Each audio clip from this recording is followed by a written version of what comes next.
Good evening. This is another episode of the Ari Louis Show here on IsraelSportsAndNewsRadio.com. Also, you can find us on YouTube on the Nation of Israel. And if you want to be a part of us, send us an email, IsraelSportsAndNewsRadio@gmail.com. Very honored to have our guest tonight. He is a gentleman with a huge, vast experience regarding the Middle East, not just Jewish ideas, but Muslim ideas as well. Served in the Israeli military unit in the, I guess we're allowed to say it's public. 8200. Yes. Oh, it's more than my time, really. Oh. Yes, from 1970 to 1995. Also the author of the book Assad in Search of Legitimacy, and he's currently a lecturer at Bar Ilan University. It's a great pleasure to welcome to the program Dr. Mordechai Kedar. Thank you for being here today. Pleasure, Ari. So I've done a lot of sports broadcasting. I want to use a sports analogy to describe my first question to you. So if a football team has a franchise quarterback for, let's say, 13 years, they want to move in another direction, but they're not ready to pick up another guy. So what they do is they use what's called a stopgap quarterback. His job is to play 8-9 games till they find someone else. Is Naftali Bennett a stopgap prime minister? Well, politics is no game. Politics is a serious thing, because even a government which will be in power for a short time can bring big damages. Just to mention the 92 elections, which came up with Rabin as a prime minister, and they had very, very big damage by the Oslo agreements. So it doesn't. Here we don't risk a state. A state it's not any football game or whatever. It is a serious thing. This is why I think that this government, which we have, first of all, will not bring any change. Why? It will be in power for, in my view, for weeks. 4 weeks maximum. Maybe months. Okay. Until the differences between these parties will make it impossible for them to sit together and give up on their ideologies, conflicting ideologies, because they know that every decision which they make, which is against their ideologies, different ideologies, they are losing constituents, they are losing voters. And you know what, between you and me, I'm not sure that all those who voted for Bennett will vote for him again. Because they're upset that he made this deal and that he went against what he said he was going to do. Right. So, by the way, if he feels that he has no constituents anymore while he is a prime minister, he might behave in a totally unexpected way, because he has nothing to lose. He can do whatever he likes. But you're concerned he might do something crossing the line, something dangerous, something maybe you can't give well, back. I do rely on the partners, because after all, this government is comprised of members, which every one of them, if he leaves the coalition because he doesn't want to lose any more constituents, the whole thing collapses. Right. Just like a building made out of cards. So when they see that they cannot take it anymore, they will just leave. And when one leaves, the whole thing doesn't exist anymore. So this is why I think that this government is so fragile, because of the challenges which it will have to take care of. Not to mention the budget of next year. Budget is actually policy. You cannot go around it. Right now, maybe they can go around the problems and work only with the things which they agree upon. Okay? Daily life, economy, reviving the economy after the coronavirus and so forth. This they all agree. Okay. But the budget, do they give money to pave roads in Judea and Samaria or not? As you say in Hebrew, there is no half pregnancy. Either you are or you are not. Okay? So, either you give money or you don't give money. Okay, here you can give little money. So, little money will not be enough to do anything. Okay, so this is where we have to make decisions, ideological decisions or political decisions, which might break this boat. And in order not to sink, they have to leave it before it breaks. So this is why, objectively, I'm afraid that this government will not, or somebody would say, I have the hope. Either or. Either or, but, coldly thinking, this government, I think, will not survive more than a few weeks or maybe a few months to the maximum. So another aspect is people have been complaining to the fact that Bennett got less than 10% of the vote his party and Lapid approximately 12-13%, yet they can make this coalition. And when you take a look at this concept we have in the Israeli government, it's not necessarily a Jewish idea, it's not indigenous to Israel, it was taken from the British. Is this part of the issue? That we have this value system that's not really our value system, we got it from another country. Is this part of the problem? Well, this is actually, you go to a different level of thinking about what Israel is. Is Israel Jewish? Means it is the fulfillment of hope of 2,000 years to come back, based on Jewish law which was formulated 3,000 years ago in the Torah, or is it a modern country which on which the foundations of its thoughts were maybe made 100 years ago, 150 years ago, when democracies, became the states in Europe, or all kinds of this, or nationalism, or patriotism, and all these kinds of new states which you have today. So what are we? Are we a culture of 3,000 years, or are we a culture of 150 years? So, Judaism or democracy. So this okay. We try to have both. Right, trying to have both. To be Jewish by culture, yet act as if we are a modern state. Is this possible? There are people who think that it is impossible. I think that the most Haredi guys, they don't think from democratic modern point of view. They know how to take advantage of the democratic game, but in their thinking they are not Democrats. Right. Because they have a rabbi, and a rabbi is a leader. He is not elected, okay? It's more like a monarchy in that situation. Right. So his authority is coming from his learning, not from the elections in the Hasidic court, for example. So this is why democracy, for the more Jewish you are, it is hard for you to think in democratic ways. Look, what is democracy? After all, democracy, you can describe it as a cake.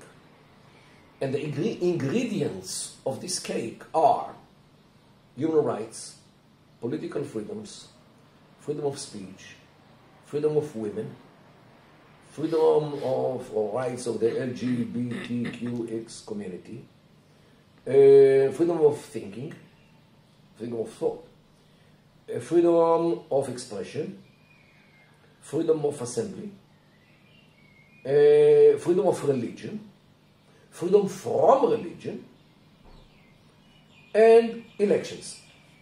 Let's assume that these are the components or the ingredients of the democratic cake. Okay? Most of these ingredients create a severe allergy in ultra-religious Jewish circles. And you know what? Even within religious, modern religious. What do I mean? Rights for the LGBTQ community, freedom of women to live wherever they like, to marry whoever they like, to share apartment with whoever they like. Okay? So, and many more. So, to say that to be Jewish and democratic is easy, it's not at all. You have to bridge over a gap. The wider the gap is, the harder it is to bridge over it. For those who don't think from Jewish point of view, what people describe themselves as secular, for them it's very easy. Because the Jewish component of the sides of the gap doesn't exist, or exists in a very shallow way, with almost no influence on their thinking. While the more Jewish you are, the harder it is for you to accept all kinds of democratic or radical democratic components. So another aspect, when you talk about democracy, Jewish values, etc., you take a look at the history of the State of Israel, 73 years. There's been 5 people that have been prime minister 2 different times. We still have not had a Sephardi prime minister. We have 1 female prime minister. But now, with Naftali Bennett, we have a prime minister that wears the kippah on his head. Is that a positive thing? Is it more open that we have more different types of people being prime minister? Or is it just, like you mentioned, the government's not going to last that long anyway? Is it really such a big step? Look, you can add to this the fact that for the first time we have Arabs in the coalition. Right. And in the government. Right. You have a minister, at least one minister who is an Arab. First time, yeah. Yeah, so this is a, well, I preached for many years to force doctor, Ahmed Tibi, for example, and he's a real doctor, he is a gynecologist, to serve as a minister of health. Why shouldn't he take part of the responsibility? Or a man like him. We have Dr. Barhum, the manager of the Nahariya hospital. We have another one in Tzfat. We do have Arab doctors who know very well how to run big organizations like hospitals, which is at all not easy. Why the heck cannot they serve as ministers of health? This is my humble idea. Where is the problem? Where exactly is the problem for an Arab to serve? Most of the pharmacists in Israel are Arabs. Yep, there is. So where is the problem? If they can be pharmacists, if they can be managers of hospitals, if they are good doctors anyway, so why the heck cannot they serve as ministers of health, for example, or in spite of the fact that they're not even in the coalition? Let them also bear part of the responsibility for this country. Okay? But, I'm not the one who shapes the governments. But I see no problem. All right, again, watching the Ari Louis show. My guest is Dr. Mordechai Kedar. Doctor, we take a look at the coalition. It makes me think that it's a very international coalition. You mentioned, again, we have Arabs. It's not international. Okay. You have to understand, this coalition of today is another... Apart from the fact that this is only 60 Knesset members, which is not even the majority, right? They have a different problem. And this is actually another reason why, in my view, it will not stay together. The Israeli society, politically, is divided to a center and margins. The center is, I would say, the Likud party, which is to the center right from the ideological point of view, but this is actually the heavy center of the Israeli society. The Likud and the modern religious, means the knitted kippot.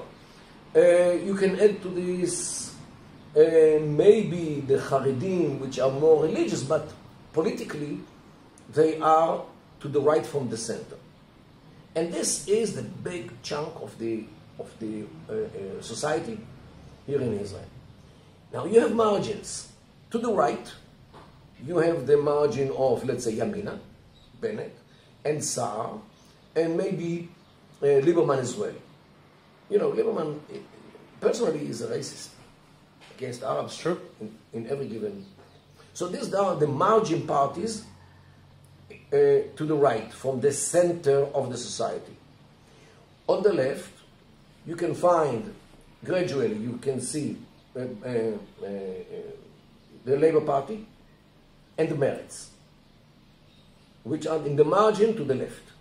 And then you have the Arabs, who are even beyond the margin, the Jewish society, which is another margin, another further from the center.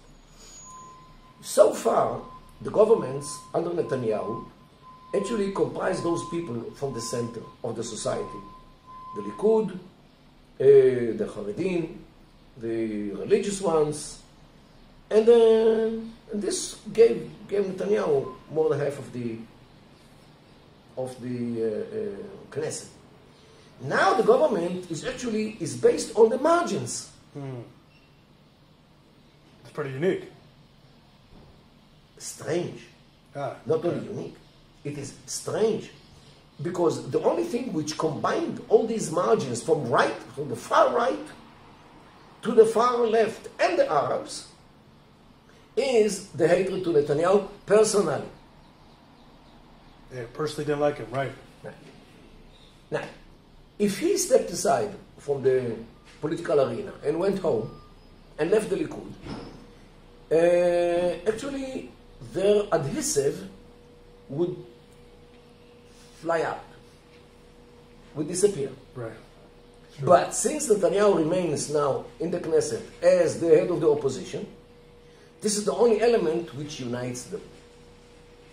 The fear from Netanyahu and the Likud.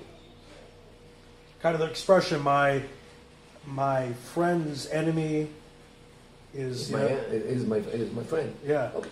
But no, my enemy's enemy is my friend. That's right. Okay. So this is actually what happens here. If you try to show it on like a graphic picture, that today we have a government based on the margins, which left out the center of the people, or the weight center of the people. And this is why it can live for a while, as long as they agree on everything. Because once they have a quarrel between them, the cracks will be there and might break this whole coalition. You can compare it today, in my view, to a car with 4 wheels, and every wheel is directed to another direction. Every wheel has its own motor, driver, and a steering wheel. So you have to really pray for this car to remain one piece. And this is actually what this government is. I'm going to watch the Ari Louis show. You know, Doctor, a lot of viewers out there watching, they are big fans of Gideon Sa'ar. What is his strategy as far as potentially being prime minister down the road, if that's what he wants to do, taking over maybe the position of Likud? I mean, what do you think about that? I have absolutely no idea. Okay. Because here in Israel, politicians tend to have their opinion about what they should do or not what to do every morning. They look at the challenges and they say, how can we pass the challenges or go around the challenges and make our position better. Unfortunately, they are manipulating with each other. But the strategy, very rarely you see a real strategy, which people stick to the strategy. Netanyahu is one of those who had a strategy, but unfortunately he succeeded to eliminate most of the people who worked with him. Look, Benny Gantz was his chief of staff, Ashkenazi, and there were more. Naftali Bennett and Ari Louis were in his office. He kicked them out. Danny Danon, who was changing from the Likud, was sent to the United Nations. Gilad Erdan, who also made voices as if he wants to replace Netanyahu, he was sent to Washington, D.C. and New York as well, not to the UN. And you can count Uzi Arad and many others who worked for him, left him. Everyone has his own reasons. But apparently the man, Netanyahu, does not know how to keep people with him. He succeeds to turn his friends to his foes. And this is the problem with the man. And today he actually harvests this attitude which he had to people. You know, we have a lot of viewership in the United States, obviously, and it's interesting because President Biden has been president less than 5 months already. There's been a war. I'm curious your thoughts about the coalition's relationship to President Biden. We know there's a lot of English speakers, obviously, in the coalition. Naftali Bennett spent some time, obviously, in North America. He mentioned the Trevor Noah video and John Oliver video as well. Obviously, Biden's not President Trump. It's a different situation. But Bennett and Biden, as long as the government lasts, how can they work together, in your opinion? Well, I think that the biggest hope of the government is that Biden actually doesn't care so much for the Middle East. He has many problems with China, with Russia, as we see these days, the economy, and domestic issues in the United States. First of all, the coronavirus and the ramifications on the economy. And in the States, if a president doesn't cater for the economy, people do not vote for him again. Jobs, very important. Second thing, what happened last summer with the Black Lives Matter. He has to take care of this issue. You cannot ignore it. This is something which has to be taken care of. So between all these external and internal problems, my impression is that the Middle East, or Israel per se, in the Middle East is not in his upper part of his, it's not on his radar scale of priorities. Yeah. Yet he wants to close the Iranian issue by lifting the sanctions, by returning to the JCPOA. And I'm not so sure that this administration cares so much for Iraq, Syria, Lebanon, Yemen, all these countries which are being, in a way or another, governed by Iran. And you can add Gaza to this, because Hamas in Gaza definitely are directed to a large extent by the Iranians. So you have actually 5 areas in the Arab world which are not Persian, or not Iranian, they are Arabs. Yet Iran is the master of those places in various degrees. Yemen, Iraq, Syria, Lebanon, and Gaza. Will America tolerate it? Will America accept it? Will America allow Iran to continue to devastate states like Yemen, Iraq, Syria? Okay, so this is the big question. America can ignore it, so Iran can do whatever they like, especially if they get back the money, the funds, or the investments, and the sanctions are lifted, and they can sell oil again in order to pump money into the terrorism all over the Arab world. Or will the United States do something about this? I don't know. Biden didn't tell me what his intentions are. Yet, when I see his crew, I think that the influence of the Muslim Brotherhood on the American administration is too big. Mm-hmm. And the Muslim Brotherhood today are in bed with the Iranians, because both the Iranians and the Muslim Brotherhood hate the Saudis. And of course Israel as well. But this hatred from the Iranian side and from the Muslim Brotherhood side, actually what made Israel and Saudi Arabia during the last couple of years closer. But Saudi Arabia now is afraid that Iran will do again to Saudi Arabia what the Iranians did to them in the night between the 14th and the 15th of September 2019, when Iran actually destroyed, during one night, some half of the oil export ability of Saudi Arabia. Without any warning, without anything. Iran just attacked them and destroyed 2 major sites of the oil production, oil export facilities of the Saudis.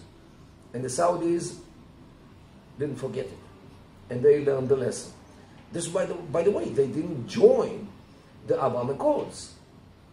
They told the Emiratis, if you want, go forward. Or they said it to the Bahrainis as well, maybe the Sudanese and the Moroccans as well.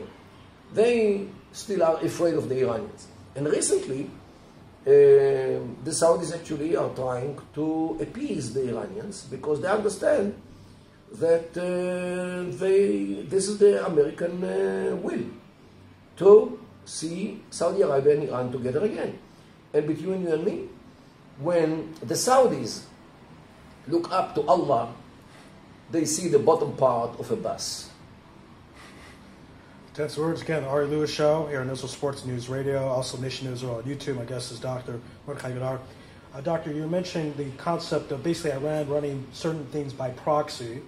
You would say Hamas and Gaza would be under that category. And obviously, it seems like a lot long ago, but the war ended about 4 or 5 weeks ago. Was that war a victory for Israel or Hamas, or was it a tie? I mean, I know different sides will claim different things. Look, the definition of victory is totally different between Israel and Hamas. For Hamas, if one combatant of Hamas remained alive, he would come without a hand and without legs. He would sit on the ruins of his home doing V for victory. And they won. Wow. If only one combatant would remain alive. So the definition of victory or defeat are different. Okay? For them, the mere fact that they succeeded to close Ben Gurion Airport for a while, the mere fact that they caused the Israelis to run to the shelters, the mere fact that they actually paralyzed the train traffic in the southern part of the country, all these things for them is a victory. Who else succeeded to do it to Israel if not they? Okay? You know, Israel airports were open for all the wars with the Arab world. Wow. Really? Yeah, right. Only Hamas succeeded to close the airport. Wow, that's incredible. I know you spoke a lot before about the Hamas government, that people would say what they want. I'm not talking about the moral aspect, obviously, but they have stability. You said they've been able to build certain things. Look, what happened in Gaza is they actually have a state, right? Functioning state. And as we speak today, they started their 15th year of independence because they took Gaza over on June 15, 2007. 14 years ago and 1 day. So today is the first day of the 15th year. Okay? Right. Something which survives also for 15 years has a border, has borders, government, military power, military industry. They know how to produce projectiles, health system, ruling system, police. Whatever a state needs, Gaza has. Hamas and Gaza have. So something which looks like a state, quacks like a state, is not a goose or a duck. Right. That's right. It is a state. Okay? So Gaza is a state. And Israel should recognize Gaza as a state. And by this, to fragment the Palestinian dream to have one state, because Gaza is a state, while in Judea and Samaria they don't have a state. So Gaza is much more advanced from the state point of view, statehood point of view, than just the PA in Judea and Samaria. But not only this, Gaza is not a state. Gaza is a superpower. Why do I think so? What is the difference between a superpower and a regular state? A regular state formulates its domestic and external policies by itself. A superpower dictates its policies on other states. This is a superpower. One of the definitions. A state which can force other states to take actions or to have policies as the superpower wants. Okay?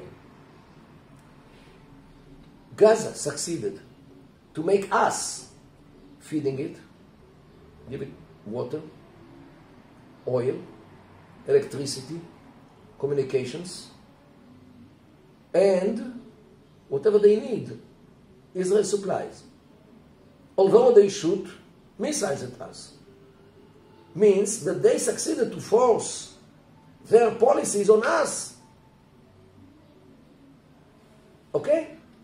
So, this Gaza is a superpower, according to this definition of a superpower. A country or a state which knows how to force other country or other countries to behave in the way which this country does.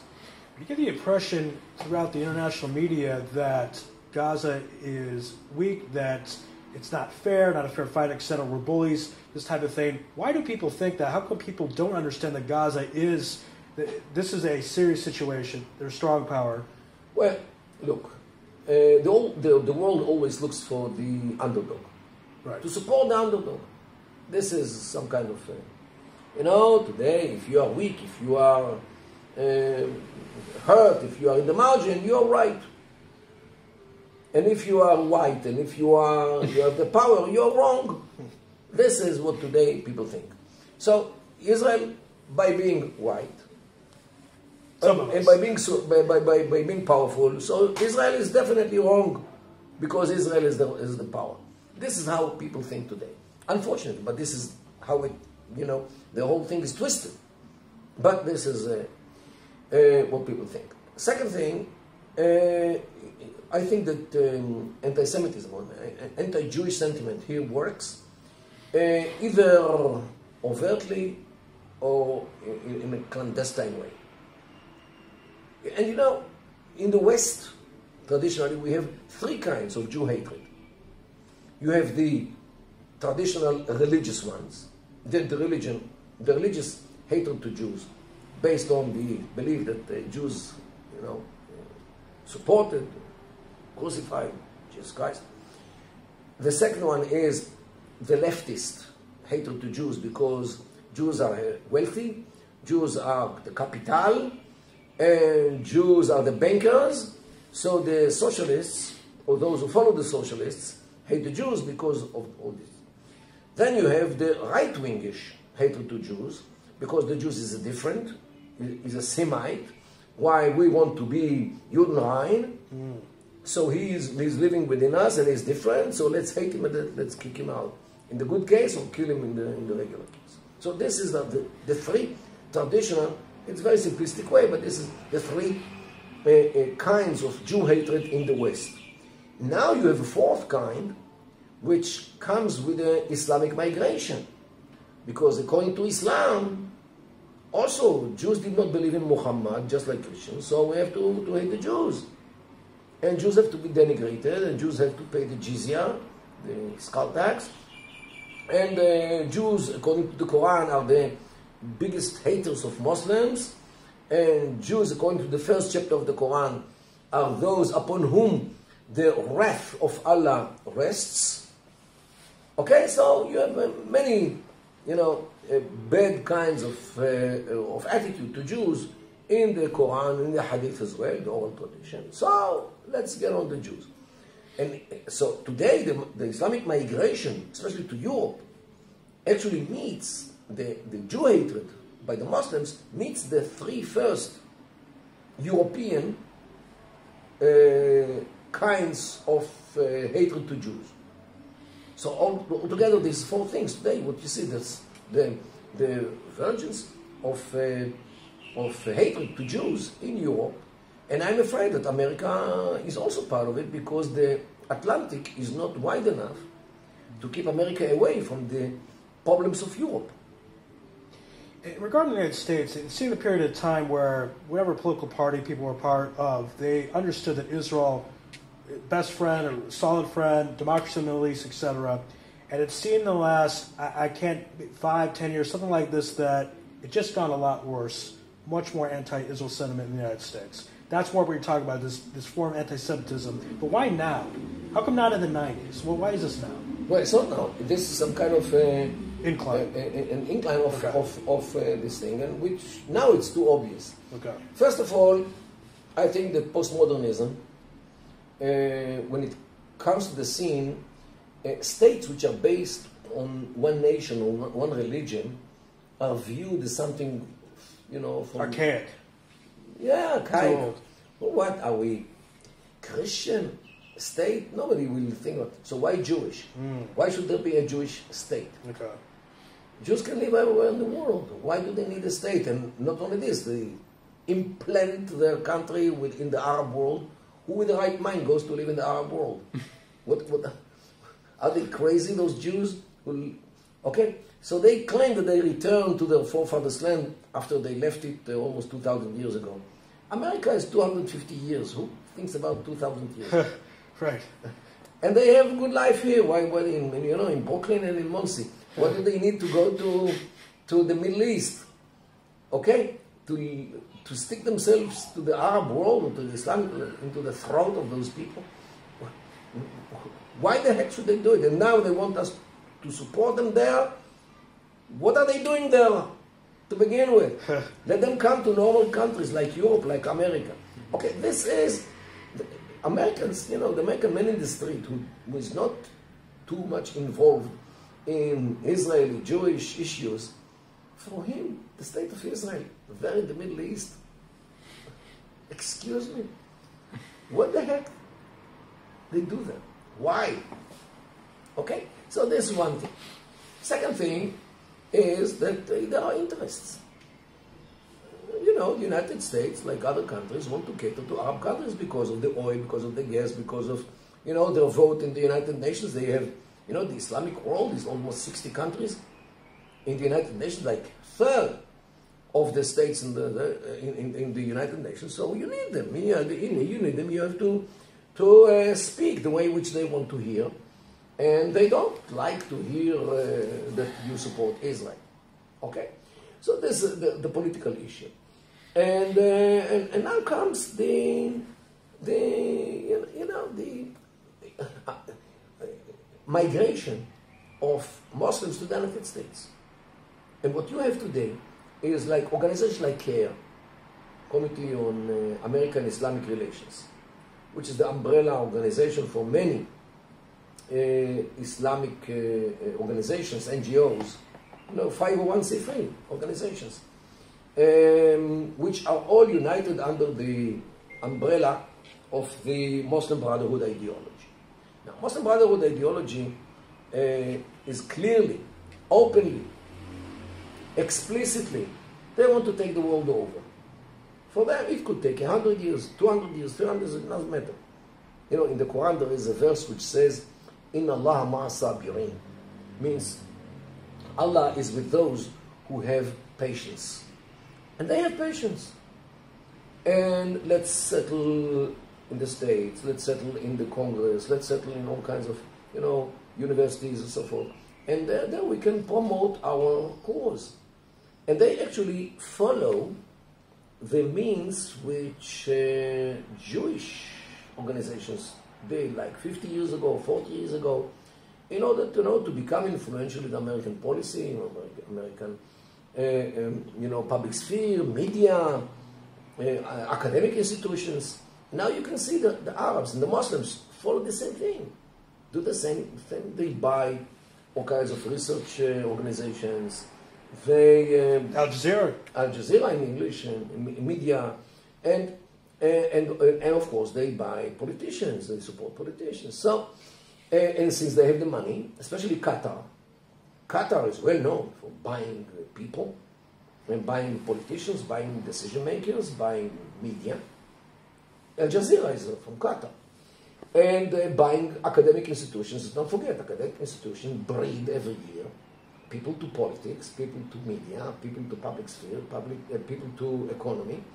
So after they were drenched with the propaganda of these organizations for years in the academia, they definitely speak in the fashion which Qatar invested for. So, and gradually, it became bigger and bigger. And until today, the liberal Jews think that this is good. Because that it's promoting this idea of what they would consider peace, and why would they think it's a good idea? Yeah, religion, just like Judaism. And okay, we have the halakha, they have the Sharia. What's the difference? So we celebrate Saturday, they celebrate Friday hook. There's no difference. They are just like us. We have the tichol, they have the hijab. What's the difference? So this is what people don't understand, because Judaism it doesn't have any aspiration to take over the whole world. Actually, we have, especially the Orthodoxy, has a very high barriers for conversion. Yeah. While in Islam is totally opposite. Islam is based on spreading Islam all over the world. And this is why converting to Islam is so easy. You just gather a few people and you say, La ilaha illallah wa Muhammad Rasulullah, no God but Allah, and Muhammad This is not a conversion, by the way, everybody. No. Not a conversion. And you are Muslim. Full Muslim. Even if you are drunk and you do not know your right from your left, and after you discover what you did, you don't want it, you are still a Muslim. Wow. Because as a Gentile, as a non-Muslim, you can be drunk. It's allowed to drink. And now if you say that you convert to Islam, so you convert to Islam. Then when you become sober, you're already Muslim. And now if you leave Islam, you're an apostate. And if and your punishment is being... It's death. Death, of course. Wow. So this is Islam. So easy it is to convert to Islam. And because the idea of spreading Islam. That's why they do it. So Also in prisons, I understand, it's very high. in prisons, especially within Afro-Americans. Right, it's like 50%. And you might be surprised also in academic institutions, in colleges. Okay. Why? And this is something which we should bear in mind. Usually the Muslim communities in colleges are closed. Means they support each other, they live together, they hug with each other, they're always together, the girls and the boys. Another thing is that the boys do not touch the girls because of their traditions. The girls should be intact until wedding. Okay? Now, the others, those who are not Muslims, for them, many boys, and especially girls, in many cases are sexually active since they were, 13, 14, 15, from high school. Wow. And when they come to college, when they are 20-something, they see girls who are happy, while we are, active sexually, one item here, one item there, and are fed up with sex and all these things. So they like it. Look at this. These girls are all intact, while we are okay. And it is attractive for them to learn about this, to see it. And once they approach them, they hug them. Means the Muslim girls hug everyone. Come be with us. Cover this, do that, say this, say that, and here we are. And if you go to YouTube and you, in the search window, why did I convert to Islam? You will see many clips of girls and boys who stand in front of the camera and they describe why they converted to Islam. This is the story of many of them, especially the girls. Boys also have stories. And, society accepts it because, your religion is viewed in the States as a private issue. It's between you and your belief, between you and the deity. You can be atheist, you can be religious, and if you're religious, you can be Jewish, you can be Christian, you can be Muslim. What's the difference? So the tolerance which the American society deals with these cases of conversion is his decision. Let it be. As long as he's a good guy or good girl. So And it's so easy. This is why people convert to Islam, and you should listen to the stories of these boys and girls who converted to Islam, what pushed them. And there are many of them. Europe, big time. You know, some of them even were involved in terrorism. You know, the terrorist who had these explosives in his shoes was born as a Christian, converted to Islam. This is why today we have to take off our shoes in the entrance, you know, to the security. There was another British lady who converted to Islam and performed a big terror attack in Africa, in a mall. And another one blew herself from Belgium. A Belgian girl converted to Islam, went to Iraq, and blew herself in a marketplace in Iraq. Because they were Shia, and she converted to Sunni Islam. And she originally she's a Belgian. And there are many of those who converted to Islam and became terrorists because they saw the light. Okay, so yes, these things have to be studied, and you know, Western societies, especially Jewish society, because there are also Jewish girls and boys who converted to Islam in the States. This, I think, should bring their communities to a very deep, as we say, cheshbon nefesh, looking into the issues, what really happened to this boy and girl who converted to Islam from all the religions of the world to convert to Islam. And this is the Ari Louis Show. My guest is Dr. Mordechai Kedar. Doctor, you mentioned academic institutions. That, along with the media, it seems to be that it isn't anything particularly written down in terms of hire a guy who thinks like this or like that, or how is it that they seem to mold to get the professors that they want, that agree with their agenda, and the media people that agree with their agenda? What they do is actually they establish chairs or centers like the chair for interfaith dialogue. Things which look nice, look good, look, you know, promoting peace and all these things. Or Christian Islamic rapprochement center, something like that, things from this kind. People do give money for this, especially all kinds of sheikhs from, you know, Arab and Islamic countries. And they take professors. They hire professors. And, you know, once you're being hired, you start singing the zmiras, you know, writing what they expect you to write, say what they expect you to say.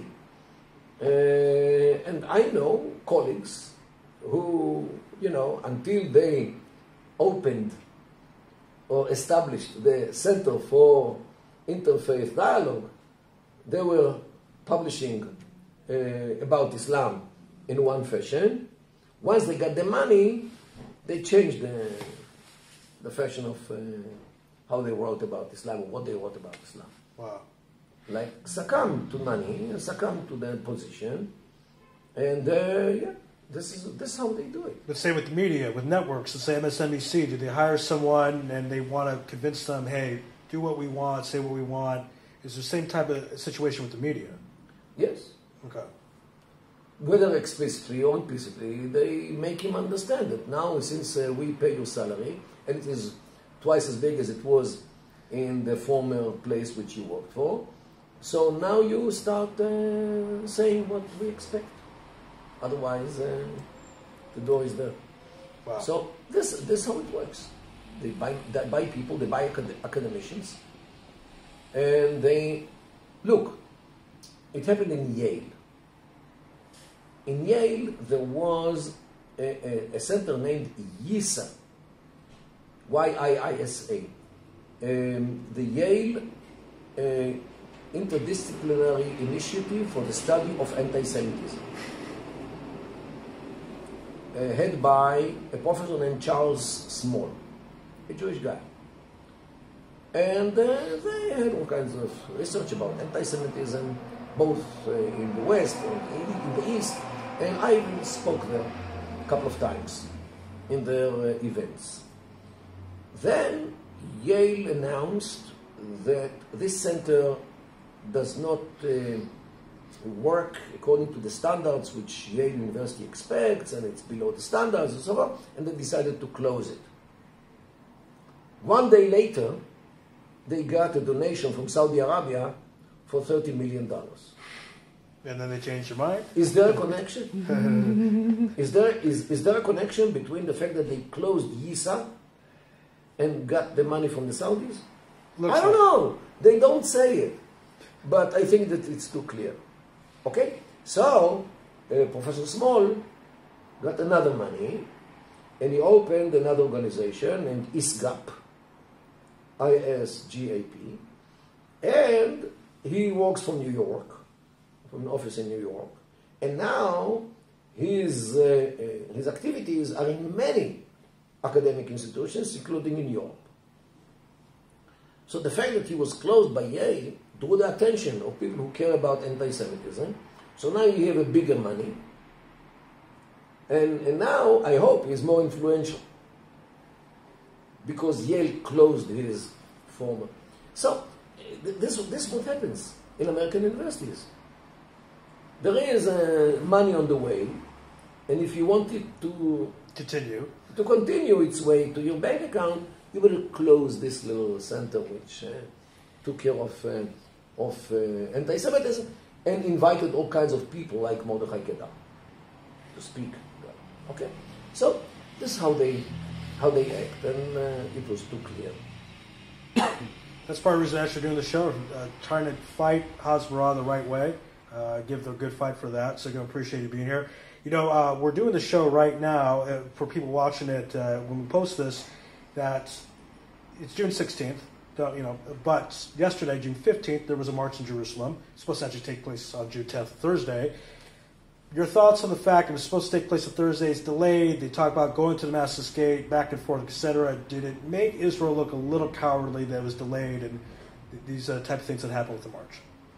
Look, I think that Israel should have said in the beginning, we are active in our forefathers' land, in our forefathers' capital, and I would even suggest to remind Hamas and their supporters that we Jews were in Jerusalem 3,000 years ago in the first temple when their forefathers were drinking wine, burying the daughters alive, and worshipping idols and idolaters, because Islam is only 14 centuries old, while Judaism is more than 3,000 years.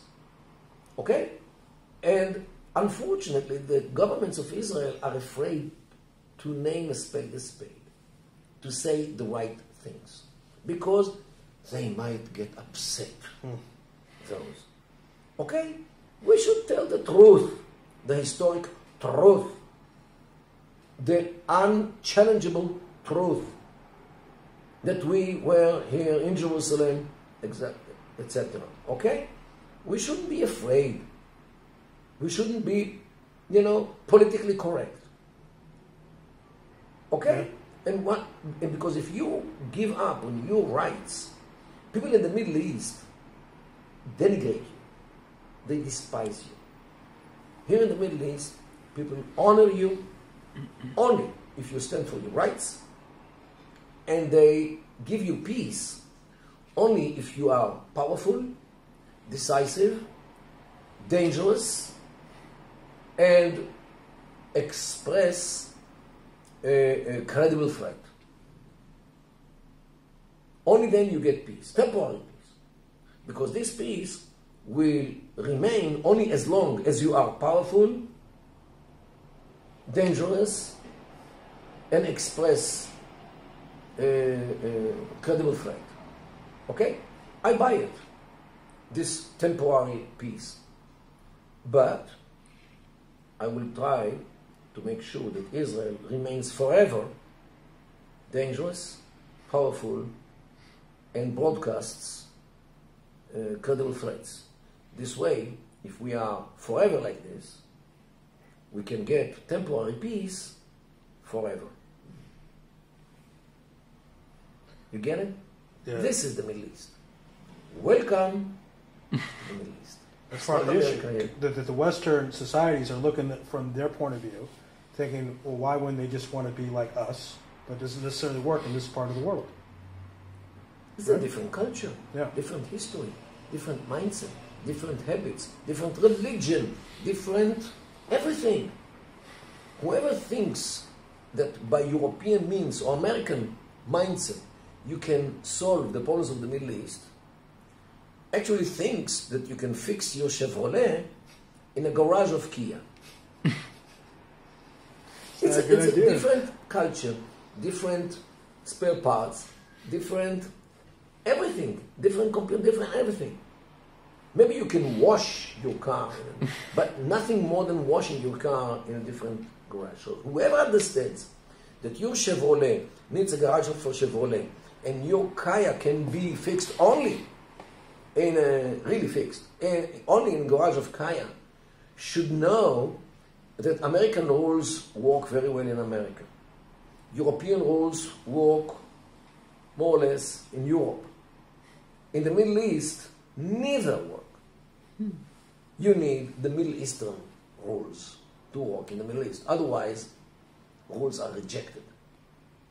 You know, actually, this is the reason why many Arab countries are total wreck. Look at Libya. Look at Syria. Look at Iraq. Look at Lebanon. Look at Yemen. What went wrong in these countries? It's not the Iranians. The Iranians only take advantage of the problems. But the problems were actually created with these states. Because these states were created in a Western-like mindset. Like Lebanon. The initial constitution of Lebanon was actually the Swiss one. Who says that something which works in Switzerland can work in the Middle East? By the way, this is why one of the reasons why Lebanon was named the Middle Eastern Switzerland, or Switzerland of the Middle East. Right. Wow. Because of the slopes, because of the mountains and the slopes, because of the banking system, and because of the constitution and the makeup of the population. In Lebanon you have Christians, Sunni Muslims, Shia Muslims, Druze. These are four main groups.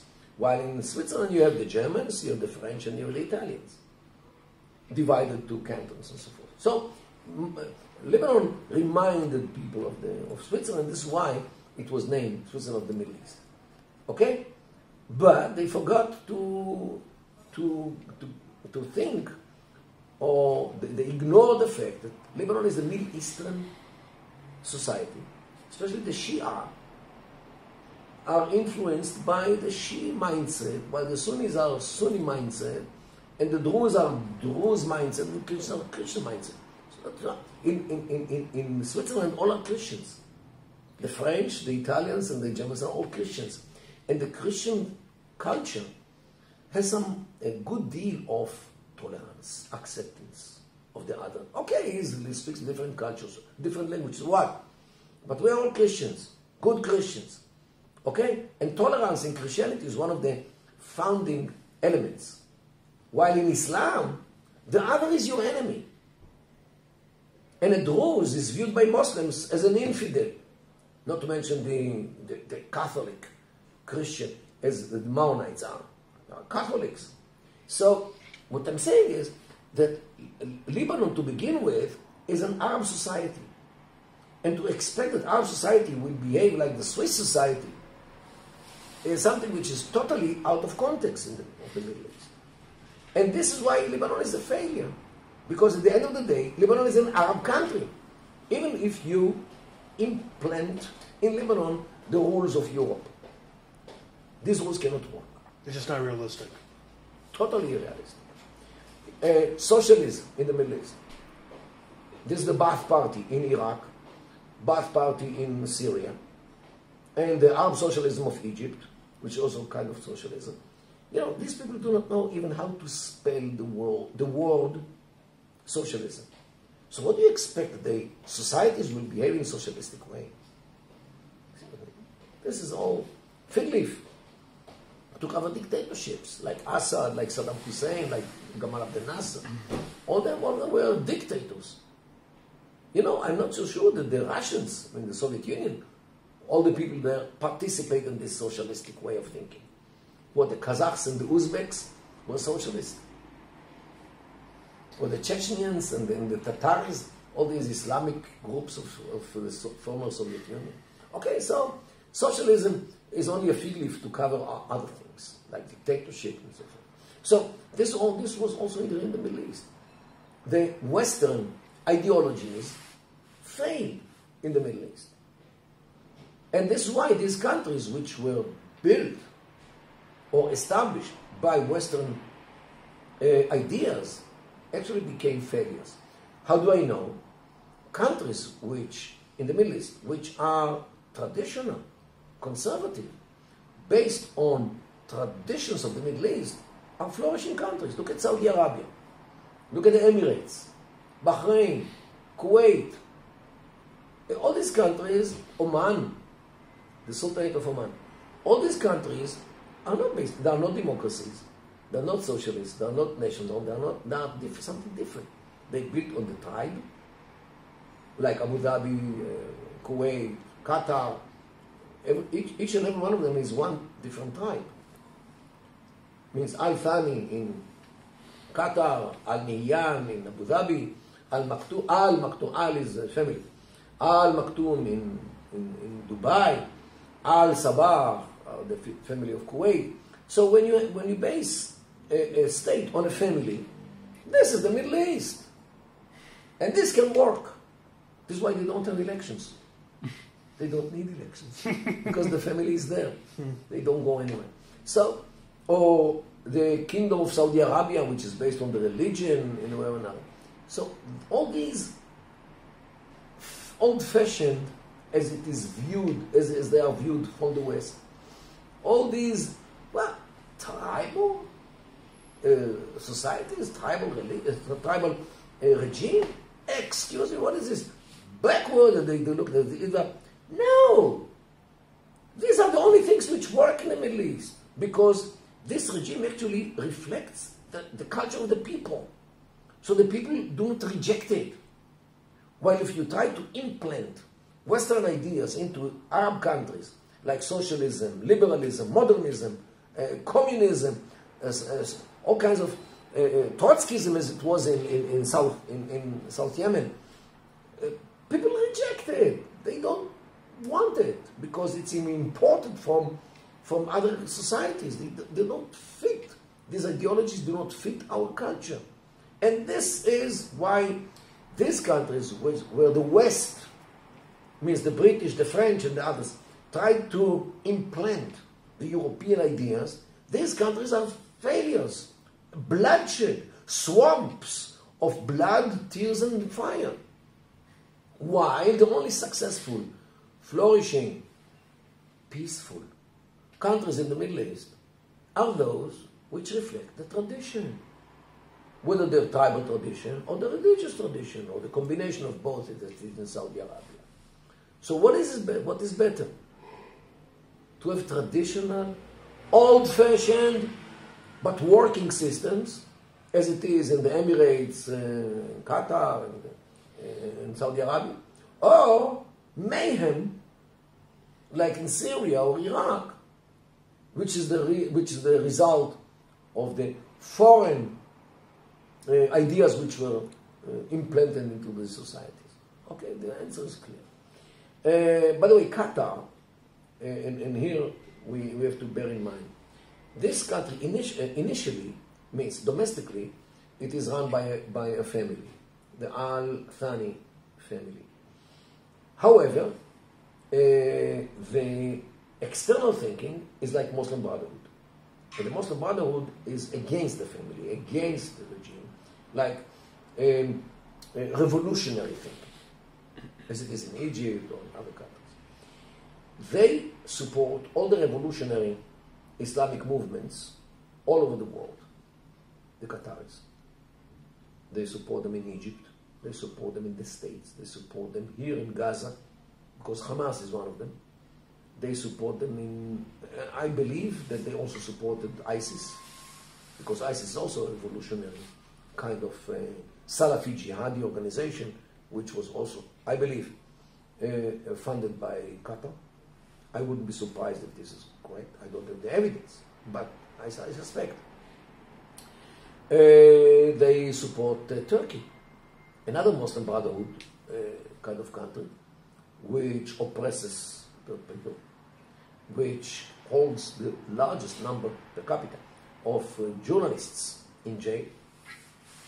Erdogan is a vile Islamist and supported by Qatar. So here, Qatar, which is in bed with the Iranians, of course, it actually appears as the country which supports financially all the haters of the West.